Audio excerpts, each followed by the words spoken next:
Welcome, everybody, to tonight's live show with the Boats and Shows podcast with Adrenaline Trailers out of Lake Havasu City. Really excited for this show tonight. And we'll get this thing kicked off in a minute. We'll get them added. And it's going to be a great show. Last week, we had Jared from Leadwake on the show. That show was more directed towards the towboat crowd. But get on, hear his story. He's got a cool story. He was a police officer, then a firefighter. He's done leadwake along the way. And he actually has not just a national presence, but all over the world. So that was a really cool show from last week. Excited for tonight's show with Adrenaline Trailers. Moving forward, tonight's show brought to you by RiverDaysPlace.com. Always RiverDaysPlace.com. I was just on RiverDaysPlace.com right before we started this thing. And I was checking out the new Lake Pal Challenge video by Havasu Media Productions. If you haven't gotten on, definitely one of my favorite ones that Havasu Media Productions and River Days Place has put out. Get on there, check that thing out, and I guarantee you'll want to go to Lake Pal like now. So tonight's guest, we've got Wayne. Hopefully I say his last name right, Monasmith. Wayne is going to be logging on in a minute here from his wife's account. Wayne is the owner of Adrenaline Trailers, and we are excited to have him on tonight to talk about Adrenaline Trailers, the past, the now, and the future, as it says in the description for the video. So hopefully you will stick around with us, hear Wayne's story, hear the story of Adrenaline Trailers, and whenever Wayne gets on here and leaves a comment, we'll get this thing kicked off. For now, you're going to have to look at just my ugly mug until we get Wayne on here. Hopefully we can get them on successfully. We did a little trial run about 30 minutes ago, and it worked out very well once they finally figured it out. So Wayne or Lynn, one of you, if you are in the video, leave a comment so I can see you, and we'll get you added to this thing pretty quick here. So other boating news. I don't really have any other boating news, but like I said, I just finished watching the Lake Pal Challenge video with River Days Place, and there's a few shots from that video of the canyons and the boats coming around the canyons, and it's something you're not going to want to miss. It was a really cool video, very good production that was put together with I know that Dave has a really good team of guys. Also, I saw today, Tommy Gun Images, Tom is dropping his Lake Pal Challenge photos, which Tom's a past guest of the show, and get on those, check out those photos that he put together, and with that, hopefully we're just waiting here for a minute with waiting for Wayne to get on, and then we'll get this thing kicked off. While we're sitting here waiting, we're going to share this to a few pages. We'll share it to River Whips, River Davis Place. If there's any other pages that you would like to see this on, make sure to share it to those pages as well. So what's going on? I just saw Dave Johnson. Dave, we're just waiting really quick for Lynn and Wayne to get on, and then we'll get this thing kicked off. Got to thank Dave Johnson for believing in this show and being our partner for this show. So let's see if they are here. Let's see. Let me send them a text really quick.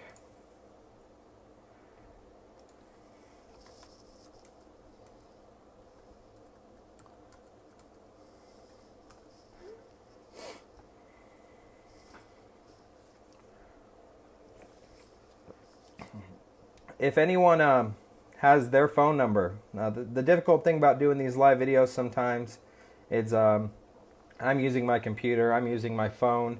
It's hard to give someone advice. There we go. There's Lynn right there. So let's get her added.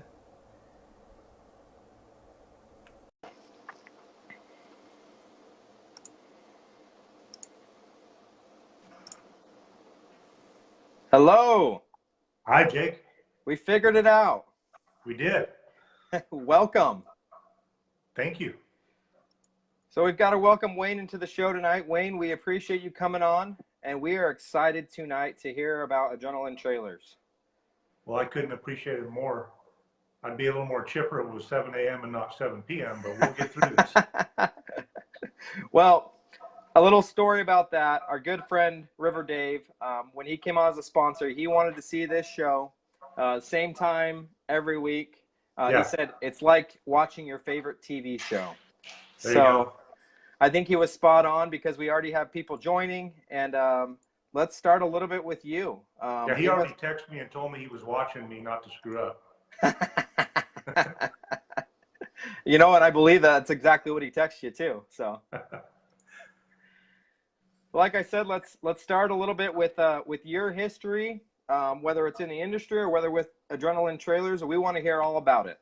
Sure. So, not to bore anybody, so I was born and raised in Prescott, Arizona. What I am today and what I know about building trailers and working on equipment, I got to give all that credit to my dad. I lost him 2 years ago. He was my best friend, but was the best dad you could have ever had.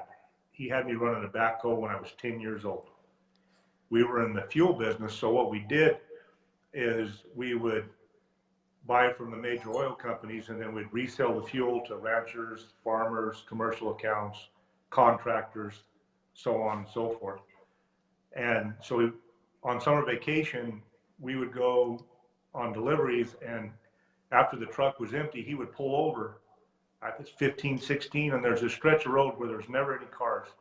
And he'd let me drive a gasoline tanker, shifting a 13-speed Class 8 truck. And so we worked on all of our stuff. We didn't sub anything out. My dad's philosophy was, we don't hire people to do stuff.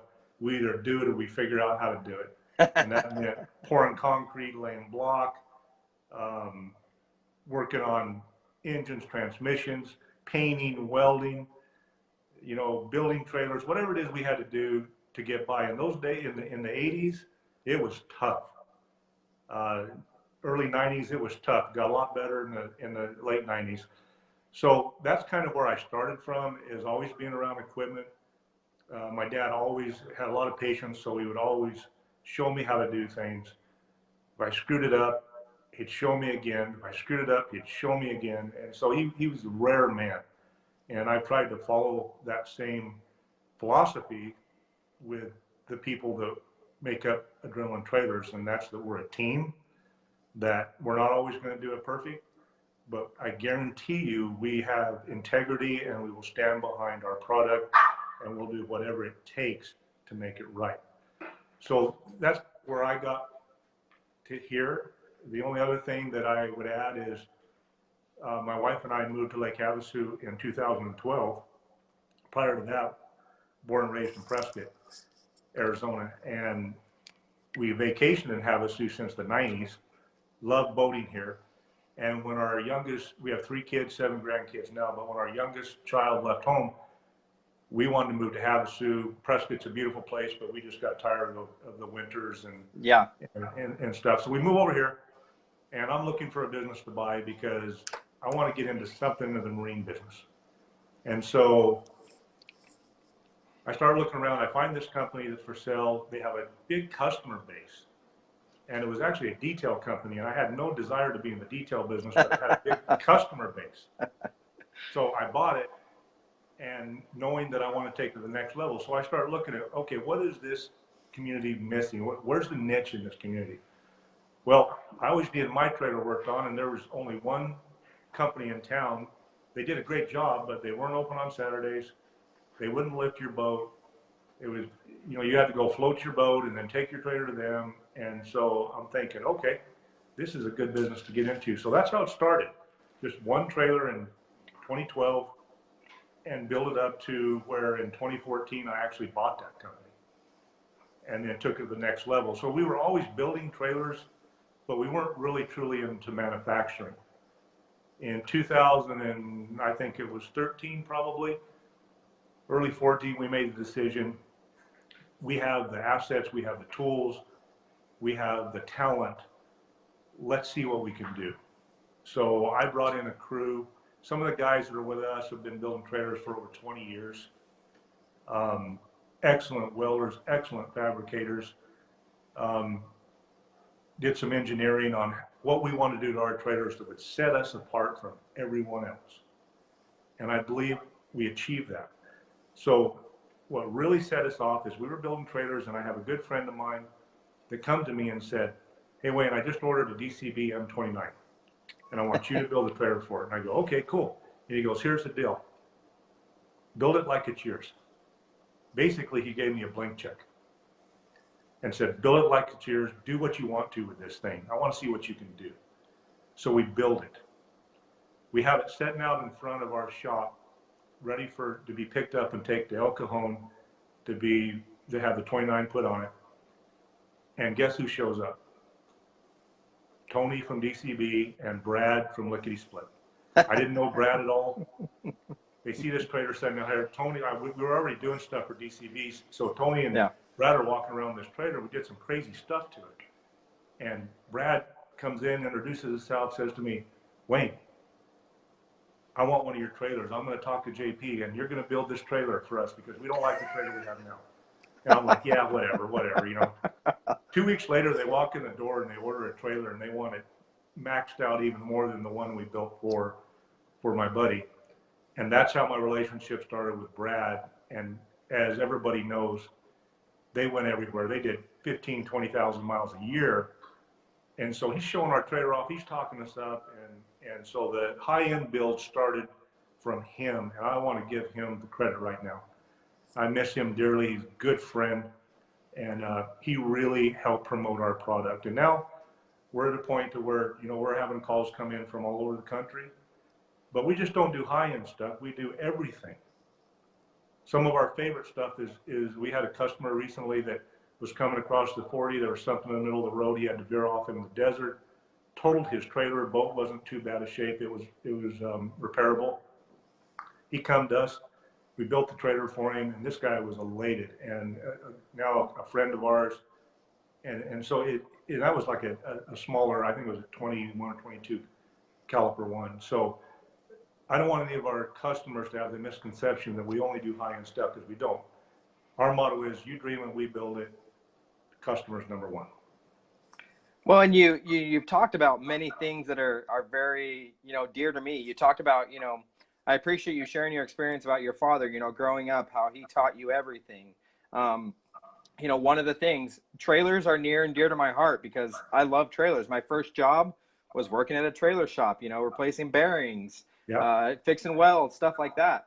But also, you know, when I was 15 and a half, in Arizona, when you get your permit, 15 and a half, my dad told me, he goes, look, I need some trailers pulled when you turn 16. So, you know, before you're hooking up to that, I want you to back down the street, turn it around, then back down the street again, you know? So I was taught from the time I could drive, maybe even earlier, how to move trailers around. Yeah, so we take it for granted. It's funny to watch somebody that wasn't raised that way. Yeah. And try to watch them back up a trailer, you know, and I have the privilege, as my son is 28, that's our youngest child. I get to work with him every day, get to work with my wife and our great crew at Drilling Trailers. So I had him doing the same thing, just like my dad did. So he amazes people sometimes. I mean, he's pulling, you know, 40, 45-foot boats around like it's nothing. It's an afterthought to him, and backing them up and putting them in people's garage and storage units. So I can't overemphasize how important it is for fathers and mothers to teach their children to do these kind of things, because a lot of people can't do it. Yeah, definitely. And, you know, it's great. It's because now you have your son working with you, like you mentioned. And, you know, it's nice to know that even though he is your son, you have complete trust in him, but you have someone that thinks on kind of the same wavelength with you involving business. He knows how important it is that, you know, your trailer is finished correctly, as well as it gets to the customer, you know, safely. You know, he knows that you're losing money if that's not happening. So that's true. And quality control is extremely important to us. Just quick story. So I bought this boat. It was a catamaran, and so my son and I decided, this is in 2009, we decided to go to Trace Martin School to drive down the insurance a little bit. So there's like 8 guys in this class, 2-day classes, everybody knows. One day is in the class, the next day you go on the lake. Out of everybody, he was the only one that got 100%, and he was 19. So I always laugh about that. Well, and quick plug, not to take away from this show, Trace Martin is our show for next Wednesday. So I'm equally excited for this show tonight as I am for that one next week. Both great guests. You know, I feel like we're going to have the double whammy here. So. You know what I loved about that is I've been around boats since I've been 16. Had my first 16-foot boat with a 65 Evinrude with cable steering that I found in a farmer's yard when I was working, and I paid $500 for it and restored it, and it even went as far as Lake Powell. Had it on Lake Powell, and what I love about that is that love of our industry. It's not really as big an industry as some people think. It's a tight-knit group of people that just love the sport. Doesn't matter if you have a $20,000 boat or a $500,000 boat. We enjoy so much being with and building products for customers and seeing through their eyes what we can do. And then, as everybody knows, we also have a full side of service repair, custom fabrication. You know, our motto is, if you can dream it, we can build it. And we've yet to fail doing that. And that's not because of me. It's because of the team that we have. We have a group of people that just take it over the top and have an attitude that no matter what we build or what we do, we can always do it a little bit better. Well, and, you know, while we're kind of talking about your team, let's get into the process a little bit. You know, I'm coming to you with a brand new eliminator. They're doing these brand new 25 Daytonas. I'm thinking, okay, I want to get one of the 50th anniversary Daytonas, and I want to have a custom trailer built. You know, what direction do we go with this, Wayne? Sure. So we would sit down and we'd have what's called a build meeting. So we actually built the 50th anniversary, 25 Daytona for their 50th anniversary. We built that trailer and delivered it. And we're working with Jake and the folks at Eliminator. We've got, I think, 2 or 3 other builds coming up that are really nice builds, some speedsters. I think we're talking to the folks about even the 36. So we're developing a good relationship with them. So what we would do is we would sit down with you and have a build meeting. It's kind of like buying a car. We build production trailers. So we build all of Nordic trailers. We build a lot of pontoon trailers, like for JR Motors and some other, 30, 40 at a time. We do a lot of stuff for Horizon Motorsports. Preston's a great guy. We love working with him, and on and on. And DCB. I mean, I could go on and on. We have such a great relationship with so many good people in the industry. So we would sit down and have a build meeting, and we would give you a price on a base trailer, and then we just give you a list of options that you can pick and choose from. Our base trailer is going to pull and be better than, in my personal opinion, any trailer out there. And the reason I can say that is we built trailers for customers that trailer back and forth to Canada, that do the whole poker run shootout circuit where these guys might be putting 15, 20,000 miles a year on a trailer. Jeez. And I get these calls. I'll never forget this one. So we built a trailer for a customer, a Canadian, an M35 DCB. And we delivered it, and I get this call like a week later, and he goes, "Hey, Wayne, I'm just getting into Canada, and I want to tell you something." And here's the deal. I didn't even deal with this customer. It was through DCB. They ordered the trailer. So he must have called them, got my information, called me, and he goes, "Hey, I just want to tell you something." I said, "What's that?" And he said, "I've had Lugo trailers, I've had extreme trailers, I've had every other kind of trailer you can imagine. I've never pulled a trailer that pulls better than yours. They're heavier," which they are. He said, "but you don't even know they're back there. They're amazing." And I was a little taken back because we had done some things engineering-wise and done things differently. And we knew it would have an effect, but we didn't know it would have an effect like that. And that was probably 2.5, 3 years ago. So since then, we went much further into, making it better, coming up with newer ideas. We have a jack system that I think's unique. It's a remote control hydraulic jack that you can set in your vehicle with a remote control and watch the trailer drop on the ball. That system comes with an onboard battery and marine charger.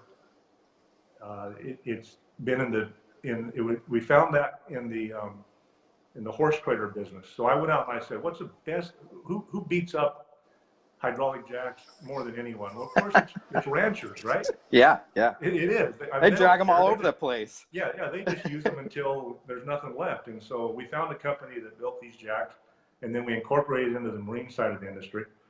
And it's been really nice on these bigger boats because, you know, if you have a hand crank, obviously they're hard to do. Now, what are some, you're talking about engineering differences, you know, without giving too much away, obviously, you know, you guys have your tips and tricks of what works and what doesn't, but, you know, what are some different engineering things over the years you've realized that kind of work and don't work, and what are some engineering changes you've made to make these trailers as badass as they are today? Well, anybody that's owned a trailer, whether it's a flatbed, a boat trailer, box trailer, doesn't matter. Toy hauler, RV, anybody that's pulled trailers, they can tell when a trailer pulls nice and when it doesn't. So we're a small manufacturer. So if you go to a large manufacturer of trailers, they have the expertise to actually get that trailer down to where it is at the bare minimum of what's required to function. Because you know, we're not the cheapest. If you buy a trailer from us, you're going to pay a little more money than you would someone else. Yeah. But what do you get for that? Well, this is what you get. If you pull some of our competitors' trailers and you feel them bouncing up and down and the frame is moving and you notice that, and over a period of a couple of years, you start seeing cracks, you see issues with the paint, you just on and on and on. So what we did is we took a different approach. I had a customer tell me, I don't know how many people out there have heard of Lugo trailers, but they build Class 8 toy haulers. And for a while during the recession, they were building boat trailers. And they took it to a level that honestly we have not taken to yet. But they were a $50,000, $60,000 trailer. But they were beautiful trailers, built extremely well. So I had a customer of mine saying, Wayne, if you could build a trailer somewhere between, and before I say this, I want to clarify one thing. I'm not beating up on my competitors. I've owned 3 or 4 Extreme trailers, and I believe Extreme trailers build a hell of a trailer in the day. Then they got bought out by a huge corporation called Lippert Components, and so their build quality went down. Right? It happens. It happens.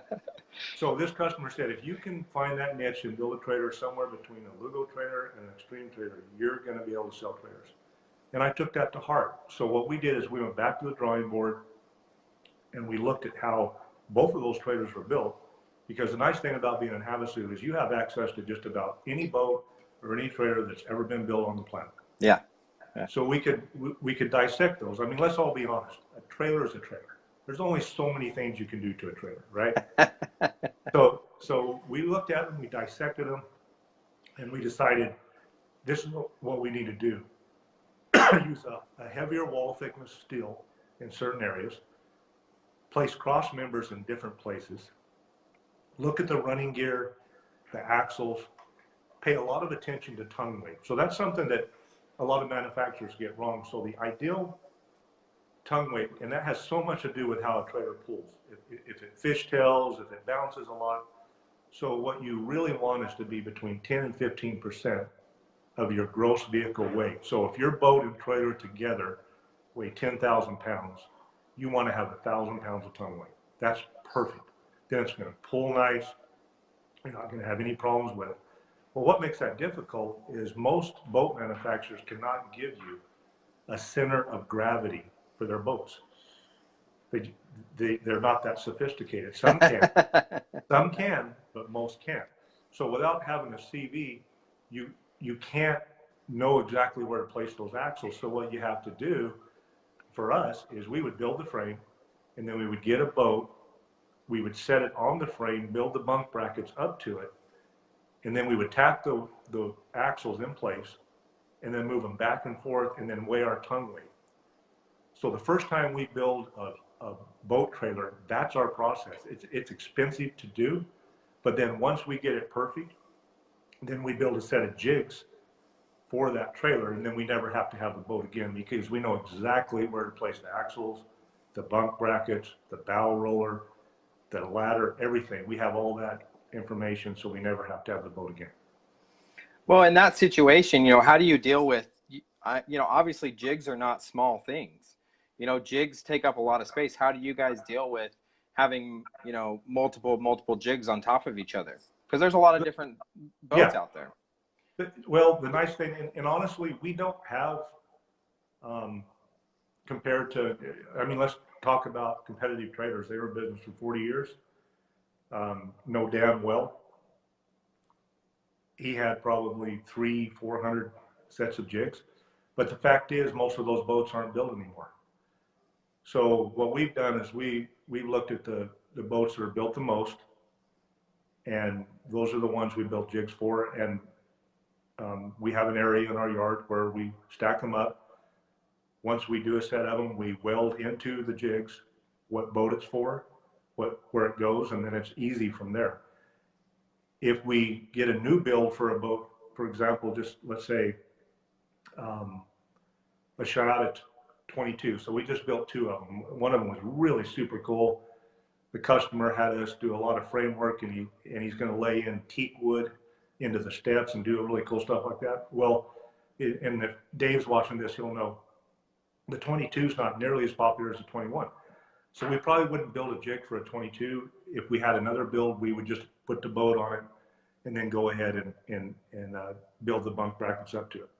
But if it's a boat that we know that we're going to get repeated for, then we would go ahead and build the jigs for it. So that's kind of, it's a give and take. It takes about a half a day to set a boat on a trailer and build the jigs for it. Dave saying something about the MDI. Well, Dave says, let's say a 42 MTI. Dave's got a bunch of questions. I'm going to have to bounce back to a few of them. But Dave says, let's say a 42 MTI. I'm assuming we're talking about, I think he asked about a tilt trailer. So maybe like a 42 MTI on a tilt trailer. I think he's talking about a 42 center console with 400 outboards on it. Is Yes. Probably what he's talking about. So that would be a V hull. It wouldn't be a tilt. It would be a flat trailer. Okay. So same thing. We would look at the weight of the boat. So what we always ask manufacturers is, what does your boat weigh full of fuel? What's your fuel load? So on that boat, it's probably a 400-gallon fuel load. A gallon of gas weighs roughly 6.5 gallons. So we'd calculate that, calculate the weight of the boat, and then the trailer, and then we would start our process of how are we going to build that frame. What size main rails do we need on a boat like that? We would do a 4x10 main rail, 188 wall, so a heavier wall still. And then we would build the frame. Then we would get that boat, and then we would hang it, put it down onto the frame, and then build the bunk brackets up to it. That's a difficult boat to build bunk brackets for, because It's got about 4 or 5 steps in it. Yeah. I think 4. And so what we have to do is we have to design those bunks that it sets on. So when that boat's coming off of it in the water, we don't want it to tear up the bunks. So we have to make sure they're positioned perfectly. We have to make sure that sometimes we 45 the front of them so that it doesn't break the wood. And then once that's all done, then it's just a matter of, what does the customer want? What kind of wheel and tire package? Stainless steel fenders. Obviously a boat like that's probably going to go in the ocean. So then we have to look at saltwater application. Are we going to do a galvanized frame? At this time, we don't build aluminum trailers. We will in the future, but right now we don't. So we would either do a galvanized frame or an open channel frame. Well, and it's cool to hear. It's cool to hear. You already know what different applications, need to go different places, saltwater, or if it's just going in freshwater. And so obviously that's why people come to you. Another question Dave asked, and this is kind of going to left field with this one, is will you guys ever build trailers for like the off-road world, like enclosed trailers? And this is something I'm interested in too. I have another podcast for the off-road world. Yeah. And so would you guys ever, do you guys ever plan to get to that point to build, different application trailers? So we've talked about that a lot. So the company that we bought, Enduro Trailers, that had been in Havasu since the 80s, they were building box trailers, and they're very time consuming. So what we do is we weigh, okay, how many square footage do we have at our facility now? Yeah. What can we put out in a day, a month, a year? and what is the most profitable for our company, and and also how many of them are you going to build. So all of us know, anybody with any business savvy, that right now the economy is doing great, but we also know that at some point in time there will be another downturn. So you have to kind of plan, where do you want to be? How many profit centers do you want to have? Where do you want to be if we go into another recession? Do you want to have all your eggs in one basket, two baskets, three baskets, things like that? So we made the decision to not build them at this time for this simple reason. There are so many major manufacturers that are building box trailers that you can go and buy. Now, if it's a totally custom trailer, Yeah. we'll do it. So I'm working with a customer right now out of Flagstaff that wants us to build a flatbed that he can put his Harley and Jeep on and tow behind his motorhome. And it's not just any Harley. This is a $50,000 Harley that this is his pride and joy. He's done everything you can do to it imaginable. And he wants to be able to put it in from the side where it will go into a box, a watertight box, and be protected. So we're working with him on that right now. We have the engineering of what we're going to do. We know we've looked into, it's called a Rampage, which is a device that the bike can pull up onto it while it's on the ground. Yep. And it'll pull up and then take itself on into the box. And so we'll do things like that. But as far as production of box trailers, at this time, we don't feel that that's the best decision for us. I mean, this is a question for me strictly is, what about like a stacker trailer? If someone came to you with a massive, expensive build for a stacker trailer, is that something that you guys would take on? That's a lot of square footage that would take up, obviously. It is, and we've done them before.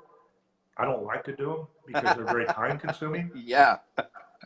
The truth is, we sat down with a group of people that wanted us to build tilt trailers for big catamarans. I could have purchased the engineering reasonably. We could have done it. But when you look at the overall scope of the marine industry and tilt trailers, on the West Coast, they're few and far between. Yeah. On the West Coast, Skater builds their own. MTI has their own deal. So I talked to some experts that had built them, and let's just say for a 40-foot catamaran to build a nice tilt trailer, you're looking at 1,100 man hours and 3 months to build one of those trailers. So that's an easy decision for us. Yeah. We can build 10 Nordic trailers in the time it would take us to do that, or 10 or 20 of them. So we decided not to. Yeah, and I like that mentality too. It's, make your money, keep your eggs in your basket that you are comfortable in. Kind of not stay in your lane, but stay in your lane and keep doing what you're doing and do it the best you can. Yeah, and that's it. We really want to drive our quality. We want to find that sweet spot. We have about 10,000 square feet of shop. And that seems like a lot, but it's really not for a trailer manufacturer. No, it goes very fast. Yeah, that's really small. And the boats are getting bigger. Everything's getting bigger. So everything eats up a lot of room. And we're trying to run a service, repair, fabrication shop and a manufacturing shop out of the same location, which, in the summertime, that gets crazy. And the reason we do that is we started in the service repair and really focused on that. But then, of course, 4 months out of the year, you don't have much to do. It's a Havasu thing. It's a seasonal thing. Yeah. So that's why we really ramped up on the manufacturing side of it. So that way we keep our good people. We can continue to pay them, take good care of them, pay the bills.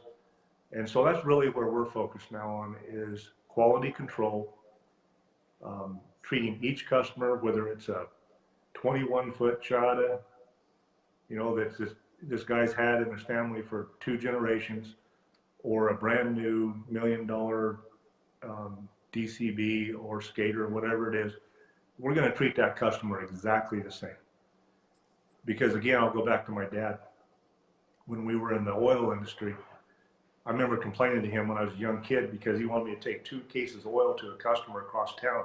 And I said to him, we're not going to make any money. The gas it's going to cost us, and gas I think then was like 60 cents a gallon. And so I was complaining about it, and he goes, well, you know what? You never know what that guy might build a convenience store someday, and we'll be selling gas to him. And I just, under my breath, kind of laughed. 2 years later, that guy built a convenience store, and we were dropping 3 tanker loads of gas a week into his station. I never ever forgot that you treat every customer exactly the same. It has nothing to do with how much money they have or what they do. And we get actually a lot of satisfaction out of some of our customers that do the smaller stuff, because they make script and save to do it. And when you see the look on their eye and their face when they see what we've been able to do for them, that's worth a lot. Yeah, definitely. And, you know, I work in the, I told you a little bit, I work in the toy hauler business in the RV world. And, you know, you kind of have the same mindset as our owner that, you know, if we've got to deliver a trailer to a customer's house, that's great, because, you know, we'll get to have a few minutes of one-on-one time with them without the craziness at the shop. But next time they're thinking about buying a trailer, they're going to think, man, Rolly White RV, they came down and they delivered my toy hauler to me last time, whether it's in Prescott or Flagstaff or wherever, you know. I think I'll go back there and buy another toy hauler from them. No, So, and you're 100% right, Jake. And I think that's what's missing in our society so much now. There's a lot of good businesses out there, but what I've seen in my life, I'll be 57 November 5th. And what I've seen in my life is that customer service has went from up here to down here. And I think people are hungry for that. And if you treat everybody like you want to be treated, it's going to go a long ways. And that's how I've taught my family and my son to do these things. We have to be different. We have to stand behind our product. And I'm telling you, I've stood behind some things that hurt. It wasn't even our fault, but the customer thought it was. And we stood behind it no matter what. And I think that's a business philosophy that's helped us to go from an unknown trailer company to someone who, you know, we're getting calls from all over the country. We got a call from Dubai not long ago, a guy that wanted us to build a trailer for him. I had no idea how we'd get it there. but we got a email from him wanting to know what it cost to build a trailer for his boat.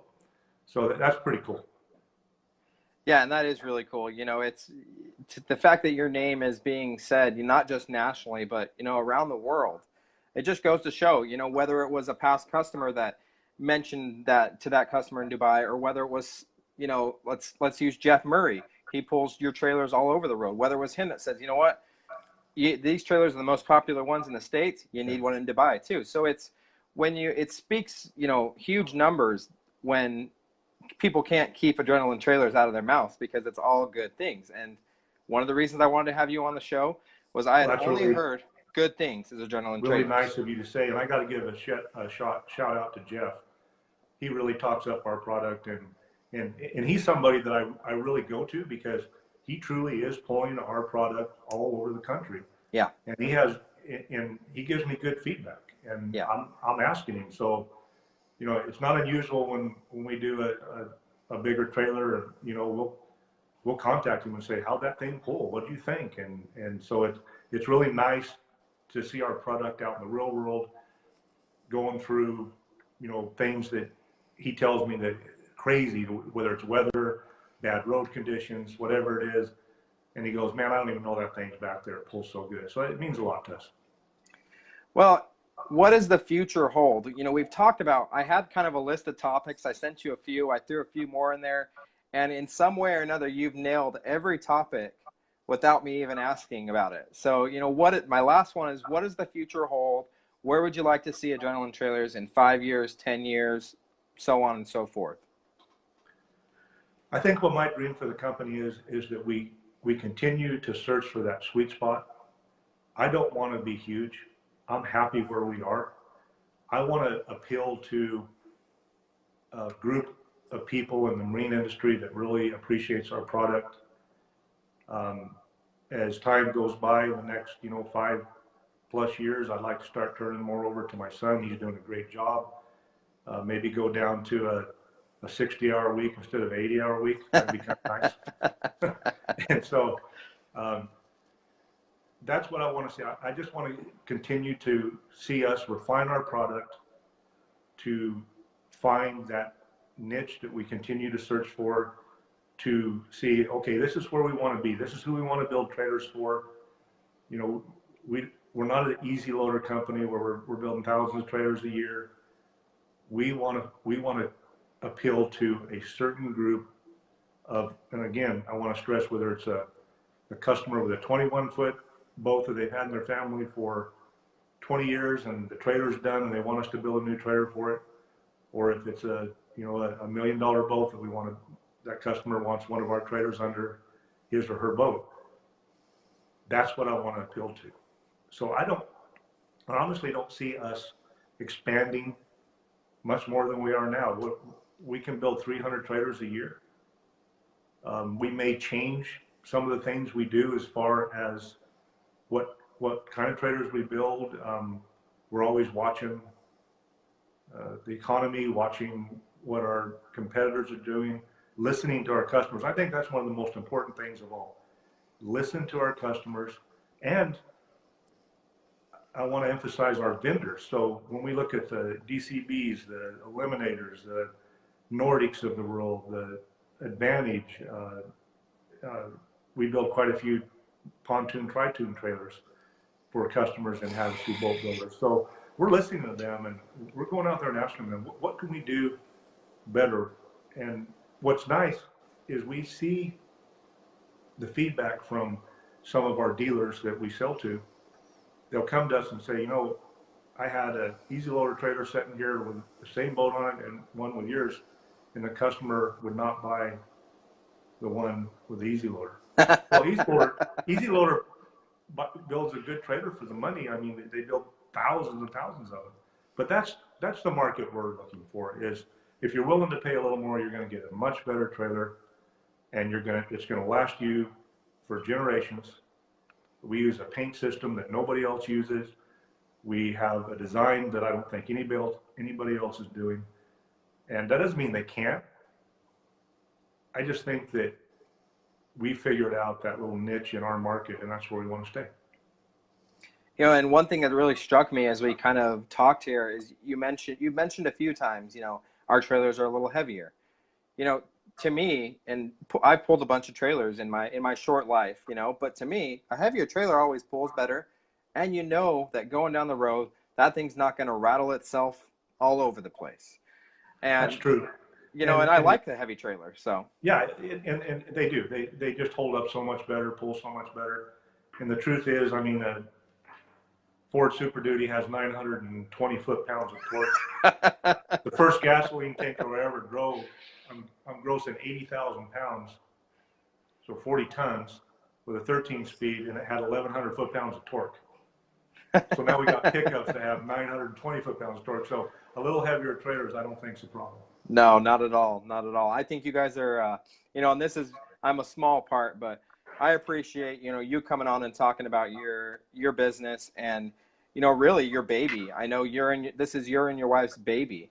And I appreciate you being a part of the podcast, but as well, coming in front of a lot of customers and potential customers and past customers. That's huge for me. And it goes to show, what kind of company we are all supporting. Well, Jake, we really appreciate you looking us up, taking the time to help us to do this. I don't have a Facebook account. I don't have Instagram. My wife does everything, and I got to give her a shout out for that. Absolutely. So this is a little out of my comfort zone, but I really enjoyed it. And again, I want to tell you how much I appreciate you doing this for us, and take this opportunity to thank anybody who's watching that's done business with us in the past. And if you want to do business with in the future, we will treat you good and build you a heck of a trailer. And, I appreciate you saying that. You always stand behind your product. And I look forward to doing things with you guys in the future. I guarantee, I say this to every guest, but I guarantee this will not be the last time you guys have an involvement in this podcast. And also, I want to bring up one thing kind of before we end this thing. I believe you guys have Cliff, and I don't know how Cliff is related to, but he's been answering questions along the way that I haven't been able to get to.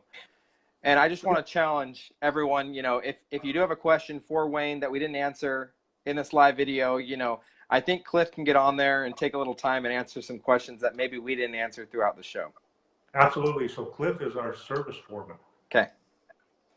Great guy, dedicated to our company, and always has our back. And unlike me, he likes social media. So, so he would be a good go-to guy. So there you go. If you're listening, you watch this video, we're now coming to the end. If you have a question, we'll get Cliff to kind of answer the questions as he goes through this. Thank you, Wayne. I know Lynn's listening as well. Thank you, Lynn, for helping us put this all together. We appreciate you guys. Thank you so much. Have a good evening. Thank you.